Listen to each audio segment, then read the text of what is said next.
శ్రీమంతుడగు క్రీస్తు యేసు నామములో మీకందరికీ శుభములు తెలియజేస్తూ ఆహ్వానిస్తూ ఉన్నాం. అందరూ బాగున్నారా?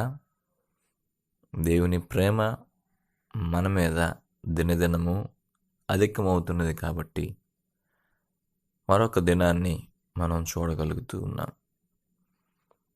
నిజమే, దేవుని ప్రేమ, దయ, వాత్సల్యం మన మీద లేకపోయినట్లయితే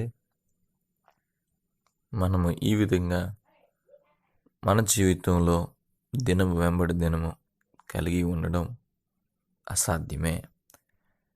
దేవుని వాక్యంలో ఫిలిప్పీలకు రాయబడిన పత్రిక 4వ అధ్యాయం 19వ వచనంలో ఈ రీతిగా రాయబడింది. కాగా దేవుడు తన ఐశ్వర్యము చొప్పున క్రీస్తు యేసునందు మహిమలో మీ ప్రతి అవసరమును తీర్చును. అపోస్తులైనటువంటి పౌలు తనకు చాలా ప్రియమైనటువంటి సంఘం అయిన ఫిలిప్పీలకు రాస్తూ ఈ మాటలు తెలియజేస్తూ ఉన్నాడు. పౌలు చెరసాల్లో ఉండగా పౌలుకు సహాయం చేయడానికి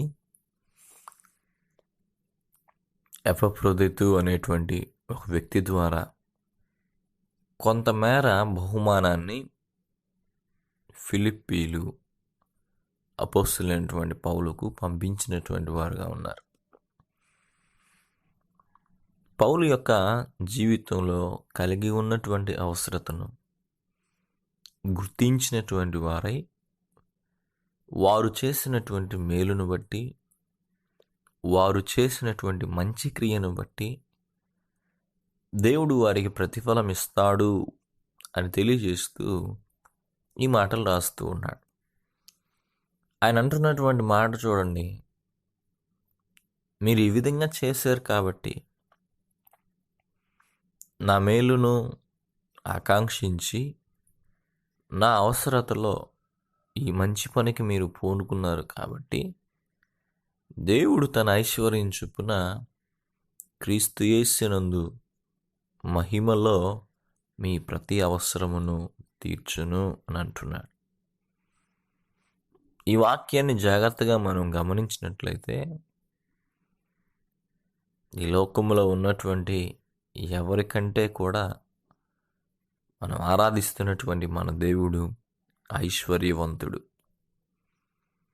నిజంగా శ్రీమంతుడు ఆయనే.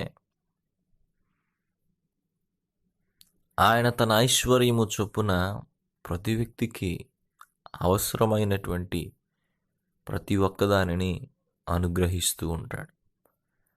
అయితే ఇక్కడ జాగ్రత్తగా మనం గమనించాలి, తన ఐశ్వర్యమును బట్టి క్రీస్తు యేసునందు మహిమలో మీ ప్రతి అవసరమును తీర్చును అంటున్నాడు. దేవుడు ఐశ్వర్యవంతుడు అయినప్పటికీ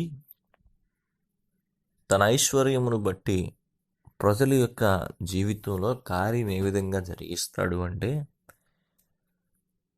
తన ఐశ్వర్యమును బట్టి ప్రతి వ్యక్తి యొక్క అవసరత ఏ విధంగా తీరుస్తాడు అంటే, అది క్రీస్తు యేసునందు ఉన్నటువంటి వారికి క్రీస్తు యేసు ద్వారా తీరుస్తాడు అనేది ఇక్కడ మనం తెలుసుకోవాల్సినటువంటి సత్యం.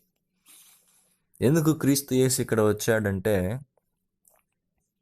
మరలా మనం తెలుసుకోవాల్సిన మరొక విషయం ఏంటంటే, ఆయన ఐశ్వర్యవంతుడే, కానీ దరిద్రతలో ఉన్నాము మనం. దరిద్రతలో ఉన్నటువంటి మనము ఐశ్వర్యవంతుడైనటువంటి దేవునికి దూరం అయిపోయినటువంటి వారంగా, మన మనస్సులో ఆయనపై విరోధ భావం కలిగినటువంటి వారముగా, ఆయనకి ఇష్టం లేని కార్యములు చేసి నానాటికి ఆయనకు కోపం రేపేటువంటి వారంగా ఉన్నటువంటి విధానాన్ని బట్టి ఆయనకు మనకు మధ్య శత్రుత్వం ఏర్పడింది. అయితే ఇప్పుడు మనము కలుసుకోవడానికి, తండ్రి అయినటువంటి దేవుడు మనము ఏకమవడానికి మన మధ్య ఏర్పడినటువంటి ఈ దూరం అంతటిని కూడా తొలగించి ఆయనను మనలను సమీపస్తులుగా చేయడానికి, దగ్గర వారినిగా చేయడానికి ప్రభు అయినటువంటి యేసుక్రీస్తు వారు అవసరమైన పరిహారం అనగా తన యొక్క అమూల్యమైన రక్తము చిందించి దేవునికి మనకు మధ్యవర్తి అయ్యాడు. సో మనం అనుభవించే ఆశీర్వాదమైన, మనము అనుభవించేటువంటి మేలైన, ఈ లోకంలో మనకు అవసరమైనది ఏదైనా అది క్రీస్తు యేసు ద్వారానే తండ్రి అయిన దేవుని యొద్ద నుండి మనం పొందుకుంటాం. కాబట్టి మంచి పని మనం చేసిన వారముగా, మేలు మనం చేసినటువంటి వారముగా ఉన్నప్పుడు మన అవసరాలన్నీ ఎరిగినటువంటి దేవుడు పరలోకమందున్నాడు. మన అవసరాలన్నీ ఎరిగినటువంటి దేవుడు ఐశ్వర్యవంతుడై ఉన్నాడు. ఐశ్వర్యవంతుడైనటువంటి ఆయన క్రీస్తు యేసునందు విశ్వాసం ఉంచినటువంటి మనకి క్రీస్తు యేసు ద్వారా తన యొక్క మహిమను బట్టి, తన యొక్క గొప్పతనమును బట్టి మన ప్రతి విధమైనటువంటి అవసరాన్ని ఆయన తీర్చేటువంటి వాడుగా ఉన్నాడు. నీకు ఎటువంటి అవసరత ఉన్నప్పటికీ క్రీస్తు యేసు ద్వారా ఆయన నీ అవసరతను తీర్చగలడు. నీ అవసరాలన్నీ ఆయనకు తెలుసు. నీ అవసరాలన్నీ ఆయన ఎరిగినటువంటి వాడై ఉన్నాడు. మనం అడగకముందే మన అక్కర్లన్నీ ఎరిగి మన అవసరాలు తీర్చేటువంటి దేవుడిగా ఆయన ఉన్నాడు. బలపరచుబడు ప్రియ సహోదరి సహోదరుడా, ఆయన మన తండ్రి అయి ఉన్నాడు. అనేకమైన సార్లు మనం అడగకుండానే మన అవసరాలు తెలుసుకొని ఆయన అనుగ్రహిస్తున్నటువంటి వాడుగా ఉన్నాడు. జీవితంలో ప్రతి ఒక్కటి వెనక్కి తిరిగి వస్తుంది. మంచి కానీ చెడు కానీ మనం చేసిన దాన్ని బట్టి తిరిగి ప్రతిఫలాన్ని పొందేటువంటి వారుగా ఉంటాం. మనం మంచి క్రియ చేసినప్పుడు, సత్క్రియ చేసినప్పుడు, ఒకరు మేలు నిమిత్తమై మనం ఆకాంక్షించినప్పుడు తిరిగి దేవుడు మనకు మేలు చేయడా? తప్పకుండా చేస్తాడు. సో నీకున్నటువంటి ప్రతి విధమైనటువంటి అవసరము తీర్చబడాలంటే, ఈ లోకంలో ఎన్ని రకాల అవసరాలు నువ్వు కలిగి ఉన్నావో, నీకున్న ప్రతి అవసరాన్ని తీర్చడానికి సమర్థుడు లేదా తీర్చడానికి తగినటువంటి సామర్థ్యము కలిగినటువంటి వాడు ఐశ్వర్యవంతుడైన మన దేవుడు. ఈ ఐశ్వర్యవంతుడైనటువంటి దేవుని యందు విశ్వాసము, ఐశ్వర్యవంతుడైనటువంటి దేవునితో సమాధానము నీకున్నట్లయితే క్రీస్తు యేసు ద్వారా నీకు అవసరమైనటువంటి ప్రతి ఒక్కటిని ఆయన అనుగ్రహించేటువంటి వాడుగా ఉన్నాడు. ఈరోజు ఆ స్థిరమైనటువంటి నమ్మకాన్ని మనం కలిగి ఉండాలి. ఈ వాగ్దానాన్ని మనం చేతపట్టుకోవాలి. తన ఐశ్వర్యం చొప్పున దేవుడు తన ఐశ్వర్యం చొప్పున క్రీస్తు యేసునందు మహిమలో ప్రతి అవసరాన్ని తీరుస్తాడని చెప్పాడు. కనుక మనం ఆ వాగ్దానాన్ని గట్టిగా పట్టుకొని, ఈ విధంగా చేస్తానని చెప్పావు కదా ప్రభువా, క్రీస్తు యేసులో నా యొక్క అవసరము తీర్చు, నీ ఐశ్వర్యం చొప్పున నా జీవితంలో కార్యమును జరిగించు అని ప్రభు సన్నిధిలో మనం ప్రార్థన చేసినప్పుడు ప్రభు తప్పక తన వాగ్దానాన్ని మన జీవితంలో నెరవేరుస్తాడు. అప్పుల సమస్యలో నువ్వు ఉన్నావో, ఆర్థికమైనటువంటి ఇబ్బందులతో కొట్టుమిట్టాడుతూ ఉన్నావో, మానసికమైనటువంటి సమస్య నిన్ను ఆవరించి ఉన్నదో, లేదా నీ మనస్సు కకావికలమవుతూ ఉన్నదో, ఆందోళన నిన్ను భయభ్రాంతులకు గురి చేస్తూ ఉన్నదో, ఏంటో నీ అవసరత ఏదైనప్పటికీ లోక సంబంధమైన రీతిలో అది సంపూర్ణంగా తీర్చబడకుండా ఉన్నప్పటికీ పరలోకమందున్నటువంటి దేవుడు ఆయన అన్ని విధాల ఐశ్వర్యవంతుడైనటువంటి వాడుగా ఉన్నాడు. సకల ఐశ్వర్యము ఆయన యొద్ద ఉన్నది. సో ఆయన నీ అవసరాన్ని బట్టి నీకు ఏది అవసరమైతే అది ఆయన ఇవ్వడానికి సిద్ధంగా ఉన్నాడు. కానీ దాన్ని నువ్వు పొందుకోవాలంటే దానికి ఉన్నటువంటి మీడియం ప్రభు అయినటువంటి యేసుక్రీస్తు వారు. యేసుక్రీస్తు వారిని విశ్వాసం ఉంచావా? యేసుక్రీస్తు వారి యందు నమ్మకాన్ని కలిగి ఉన్నావా? నీ పాపముల కొరకు ఆయన మరణించి సమాధి చేయబడి పునరుద్ధానుడై 3వ దినాన లేచాడని నువ్వు విశ్వసించినటువంటి వ్యక్తివిగా ఉన్నట్లయితే క్రీస్తు యేసులో నీ అవసరత దేవుని ఐశ్వర్యం చొప్పున తీర్చబడుతుంది. ఈ దినమే నీ అవసరతను బట్టి ప్రభు సన్నిధిలో ప్రార్థించుటకు మొదలుపెట్టు. నీ అవసరాన్ని ప్రభు తప్పక తీరుస్తాడు.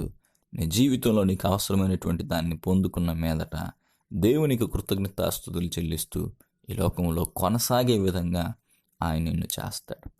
ఆలోచించండి, బైబిల్లో అనేకమైన ఉదాహరణలు మనం చూడగలం.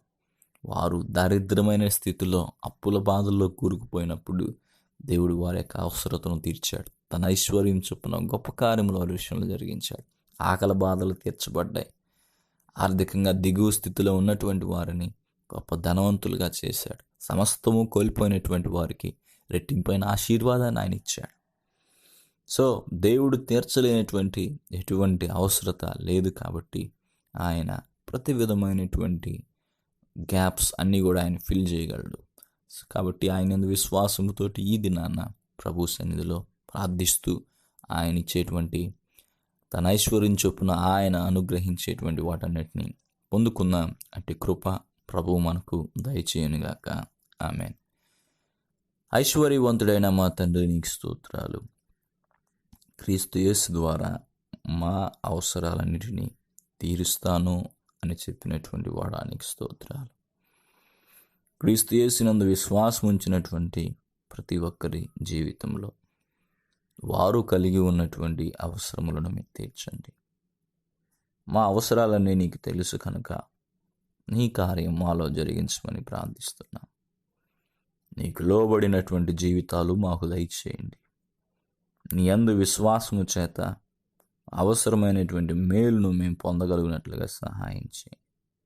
ఈ వాక్యాన్ని వింటున్నటువంటి వారిలో ఎవరెవరు ఎటువంటి అవసరతల మధ్య ఉన్నారో దేవా, నీ యందు వారు విశ్వాసం ఉంచినటువంటి మీదట నీ ఐశ్వర్యమును బట్టి, వారి దాతృత్వమును బట్టి వారి యొక్క ప్రతి విధమైన అవసరత మీరు తీరుస్తారని, వారి అవసరత తీర్చబడుతుందని వారు గ్రహించులాగునా నీ కృప చూపమని ప్రార్థన చేస్తున్నా.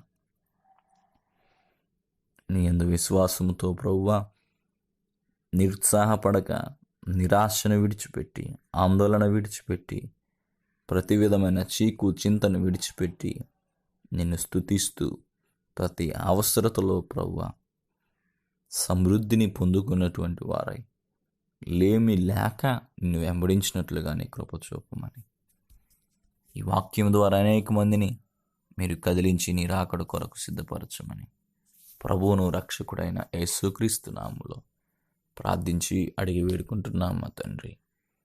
ఆమేన్. దేవుడు తన వాగ్దానమును మన జీవితంలో నెరవేర్చునుగాక. Amen. God bless you. Wish you a happy day.